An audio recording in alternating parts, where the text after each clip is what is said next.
Welcome back. We're here with Tribune reporter Dan Kraynak to talk about his article for the Tribune. It's nice to have you here, Dan.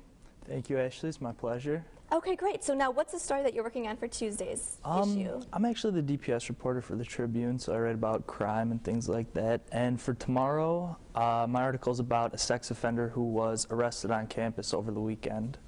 Really? On campus? Well, not on campus. Very close to campus, though. Very close to 800 campus. block of 14th Street, so right off campus. What was it that he was doing? He was exposing himself to students who were walking by his apartment in his alley, showing himself to them. And one of the girls he was exposing himself to called the authorities about it, and he got arrested for it. Did they call DPS or? They called MPD. and MPD contacted DPS, and they were both involved with it. Okay, so now will he, is he in jail now? He is in custody right now. He recently got out of jail. He was in jail for about 6 years, apparently, this guy. He was charged with 6 felony counts back in 2002, got out in May 2008, and after this he might be facing jail time again or something.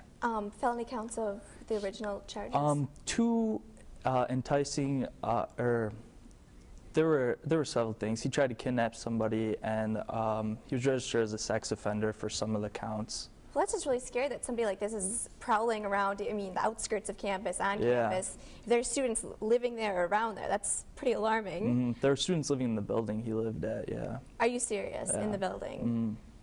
Mm-hmm. Now, that just seems, obviously most students at Marquette are 18 or over, but does that seem like something DPS might look into? Like, yeah, I'm thinking they might. Apartment buildings, making sure that... He was the closest registered sex offender on campus. It was 800 block of 14th Street, so it was right off campus, but yeah.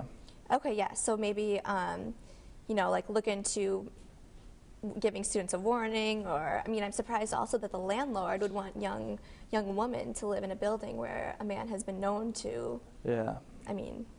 That's just pretty alarming. So, wow. Well, I guess we can look forward to the full story tomorrow then. Yes. Okay, thank you so much for being here, Dan. I really appreciate it. My pleasure. Thank you for having me.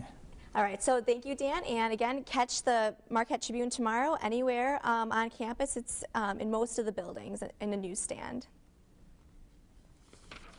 So, Remove the Blindfold, which is a series of visual and educational displays about oppression, will be on displays in the Mashuda Hall ballrooms. The displays are created by student organizations to help students learn about different kinds of oppression. The displays are available today through Thursday from 4 to 10 p.m. and Friday, February 20th from 2 to 7 p.m. The program is sponsored by the Residence Hall Association and the Office of Residence Life. The Department of Performing Arts will present Alan Rickman and Catherine Viner's play My Name is Rachel Corey. The show is a one-woman play made up of Rachel's journals, letters, and emails. Rachel Corey was a 23-year-old American activist crushed to death by an Israeli army bulldozer in Gaza while trying to prevent the demolition of a Palestinian home. Performances will take place at the Hellfair Theater today at 7:30 p.m. and Tuesday at 5 and 8 p.m. The Theology Department will host a talkback session after each performance. Admission is free and open to the public. The first George and Margaret Barrack lecture will be held this Thursday at 4:30 at the Law School. Tracy Mears of Yale Law School will be discussing how inner-city police can make a better name for themselves among young African-American men. Mears' research focuses on the investigation of race, crime, and the law. Registration is currently closed, but you can still view the lecture via a live video feed on the 3rd floor of Sensenbrenner Hall. The law school will also be hosting a forum on the future of community justice in Wisconsin this Friday from 9 a.m. to 4 p.m. in the AMU. Top policymakers, academics, and community representatives will be there as they explore the future of community justice. In the past 2 years, policymakers and community leaders in Wisconsin have devoted attention to many important challenges facing the state's criminal justice system. The conference is free and open for all university students and faculty. Registration forms can be found online. The annual Aquinas Lecture will be held this Sunday at 3 p.m. in the Rayner Library Conference Center.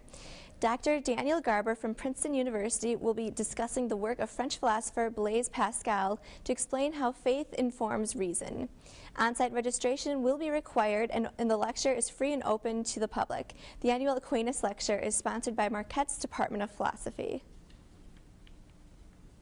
Coming up next, it's time to vote in the primaries. We'll tell you where you can go vote.